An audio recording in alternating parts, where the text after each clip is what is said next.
5월 9일 화요일입니다. 오늘 우리에게 주시는 하나님의 말씀은 사무엘상 26장 13절로부터 20절까지 말씀입니다. 이후에 다윗이 건너편으로 가서 멀리 산꼭대기에 서니 거리가 멀더라. 다윗이 백성과 넬의 아들 아브넬을 대하여 외쳐 이르되 아브넬아 너는 대답하지 아니하느냐 하니 아브넬이 대답하여 이르되 왕을 부르는 너는 누구냐 하더라. 다윗이 아브넬에게 이르되 내가 용사가 아니냐 이스라엘 가운데 너 같은 자가 누구냐 그러한데 내가 어찌하여 내 주 왕을 보호하지 아니하느냐 백성 가운데 한 사람이 내 주 왕을 죽이려고 들어갔었느니라. 내가 행한 이 일이 옳지 못하도다. 여호와께서 살아계심을 두고 맹세하노니 여호와의 기름 부음 받은 너희 주를 보호하지 아니하였으니 너희는 마땅히 죽을 자이니라.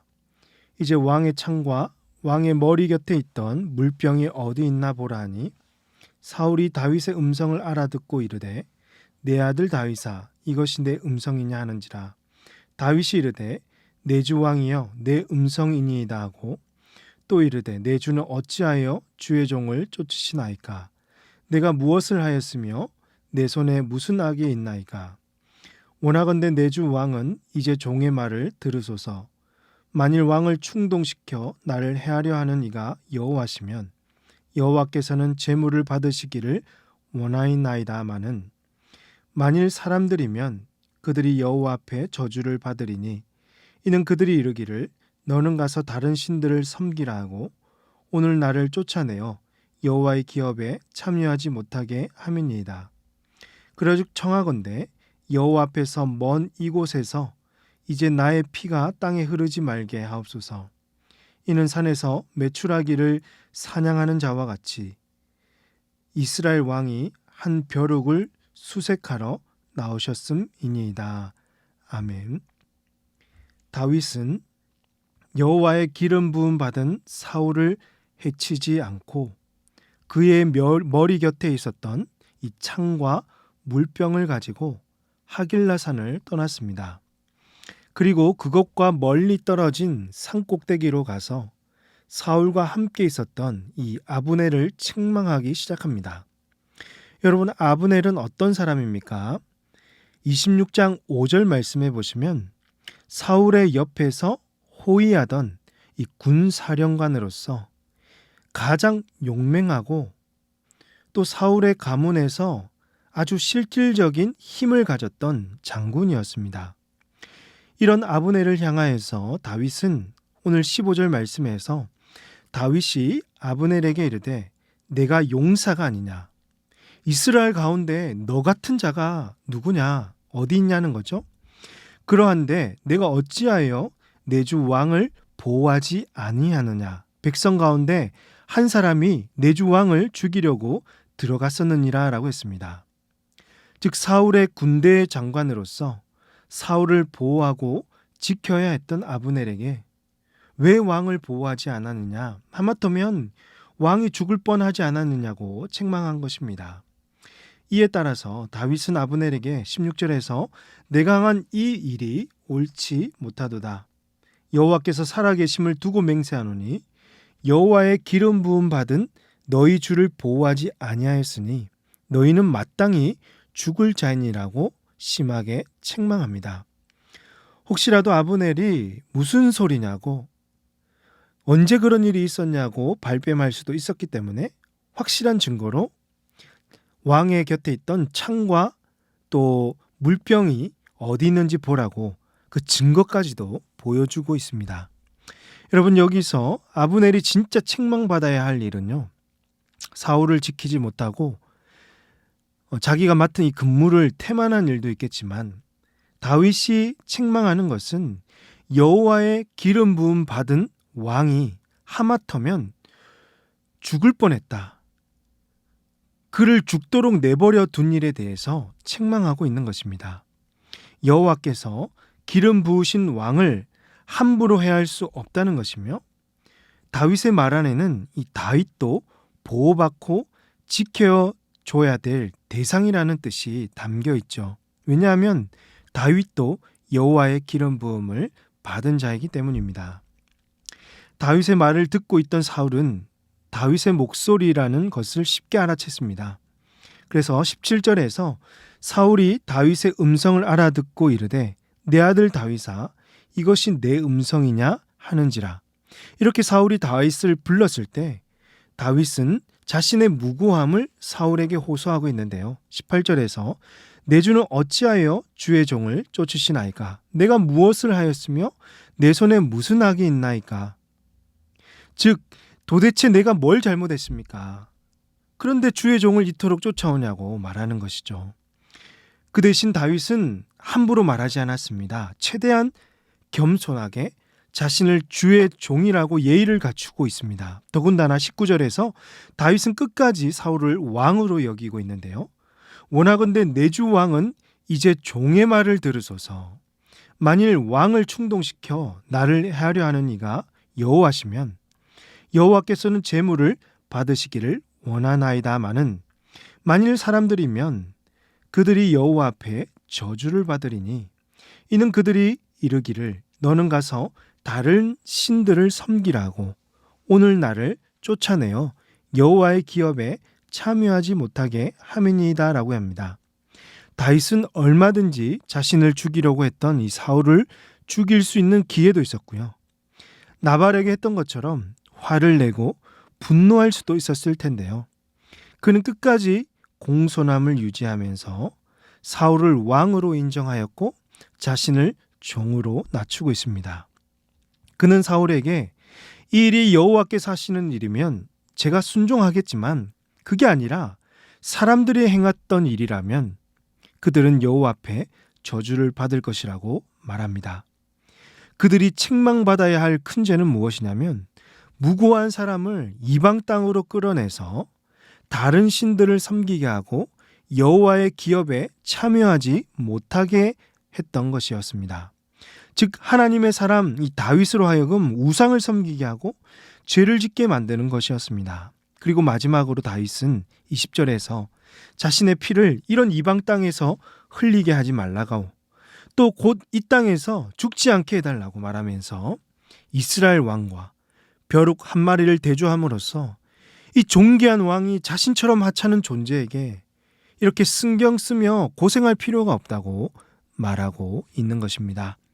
그렇습니다. 이 사랑하는 여러분, 오늘 말씀을 정리하면서 우리에게 주시는 두 가지 메시지를 기억하면 좋겠습니다. 첫 번째로 무엇보다 이 다윗의 공손함과 여호와의 기름 부음 받은 왕을 대하는 이 다윗의 품격을 볼 수 있어야 합니다. 상한 감정대로 함부로 말하고 자신을 죽이려 했던 사울을 왕으로 인정하지 않아도 전혀 이상하지 않았던 다윗이었습니다. 왕이 왕다워야지 대접을 해주지 어른이 어른다워야지 대우를 해주지 어쩌면 여러분 이런 생각이 세상에 잊히지 않습니까? 그렇다면 성도다움은 어떤 것일까요? 기분 나쁘면 나쁜 대로 억울하면 억울한 대로 똑같이 대하기보다는 최대한 공손하고 상대방을 존중하고 배려하고 높여주는 이 품격이 성도다운 모습일 것입니다. 그래야 세상 사람들도 과연 정말 성도는 진짜 달라도 다르구나. 예수 믿는 자들은 달라도 다르구나라고 인정하고 우리가 믿는 복음에 관심을 가지고 매력을 느끼는 것입니다. 최근에 사무실에 있는데 우리 교회 어느 집사님께서 어떤 분이 목사님을 찾는다고 해서 제가 사무실 밖으로 나갔는데 2명의 여자분이 계셨습니다. 그리고는 아주 당당하게 저희는 신천지에서 왔다고 좋은 집회가 있어서 소개하러 왔다고 했습니다. 그 순간에 저는 속으로 이 사람들이 뭐가 이렇게 당당하지? 이제는 숨김도 없이 거리낌도 없이 거침없이 목사들을 찾아서 지금 뭔가 작업을 하고 있구나라는 생각이 들었습니다. 그럼에도 제가 할 수 있는 최대한의 공손함으로 괜찮습니다라고 했는데 몇 번이고 집요하게 집회를 소개하려 했고 또 자기들은 성경을 공부한다고 말하는 것입니다. 그 순간에 갑자기 화가 치밀어 오르고 큰 소리를 치고 싶었습니다. 그런데 이러면 안 되지. 품격을 지키자는 마음에 마지막까지 웃으면서 그들을 보냈던 일이 최근에 있었습니다.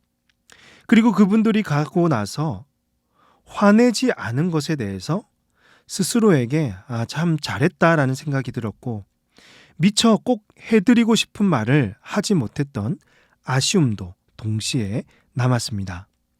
여러분, 어디 이뿐이겠습니까? 우리가 삶을 사는 동안 함부로 말하고 감정대로 행할 때가 얼마나 많이 있습니까?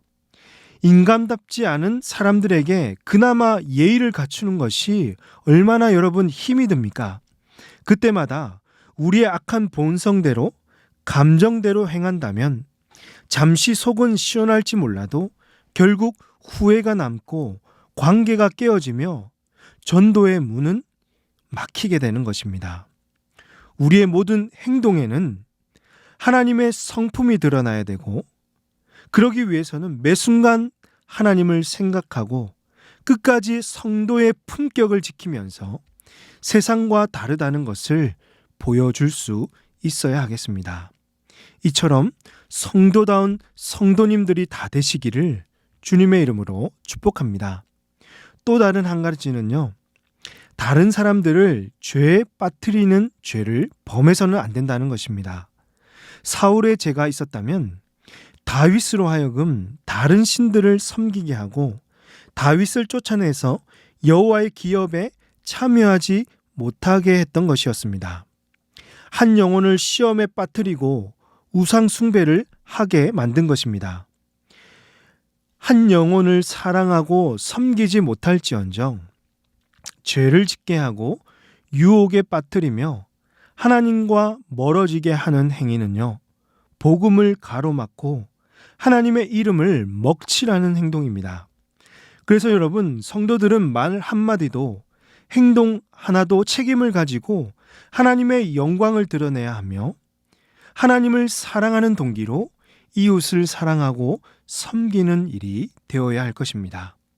평소에도 약자들을 배려할 수 있어야 하며 믿음이 연약한 자들에게 나의 행동으로 인해서 시험에 빠지지 않도록 항상 절제하고 한 번 더 생각하면서 주님의 사랑을 드러낼 수 있어야 하겠습니다.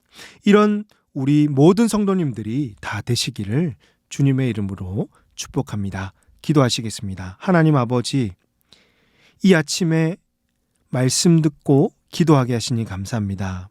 오늘 주신 말씀처럼 매 순간 하나님을 생각하며 하나님의 성품을 드러나는 자가 되게 하시고 세상의 가치관을 뛰어넘는 성도다운 품격으로 세상에 소망을 줄 수 있는 저희들이 되게 하여 주시옵소서. 평소에도 말 한마디, 행동 하나하나가 하나님께 영광이 되게 하여 주시고 하나님을 섬기듯 이웃과 사람들을 잘 섬길 수 있는 우리 모두가 되게 하여 주시옵소서. 이 모든 말씀을 우리 구주 예수님의 이름으로 기도하옵나이다. 아멘. 오늘 말씀을 기억하시며 기도하시고 주간 기도 제목으로 환우와 성김 사역을 위해서 기도하겠습니다. 여러 가지 암 수술과 시술하신 성도님들, 오랫동안 입원하시고 요양병원에서 치료 중이신 성도님들의 안정과 건강과 치유와 회복을 위해서 기도해 주십시오. 또 우리 교회 내 사회 봉사 사역과 모든 성김 사역을 통해서 예수님의 사랑과 복음의 증거될 수 있도록 합심해서 기도하도록 하겠습니다. 기도하십니다.